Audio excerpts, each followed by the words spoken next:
Aber ich bin sehr froh, dass alle anderen Staats- und Regierungschefs der G20 sich darüber einig sind, dass das Pariser Abkommen unumkehrbar ist, dass die Verpflichtungen, die wir eingegangen sind in diesem Pariser Abkommen, schnellstmöglich umgesetzt werden müssen und dass wir einen Aktionsplan Klima und Energie verabschiedet haben, den sogenannten Hamburger Aktionsplan.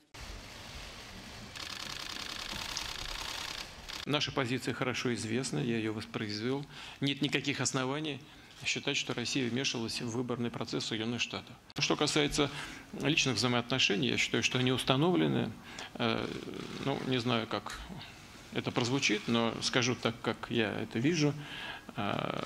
Трамп телевизионный очень сильно отличается от реального человека. Он конкретный абсолютно. Абсолютно адекватно воспринимает собеседника, быстро достаточно анализирует, отвечает на поставленные вопросы, либо на возникающие в ходе дискуссии какие-то новые элементы. Мне кажется, что если так мы будем строить отношения, как шла наша беседа вчера, то есть все основания полагать, что мы сможем восстановить, хотя бы частично, восстановить тот уровень взаимодействия, который нам нужен.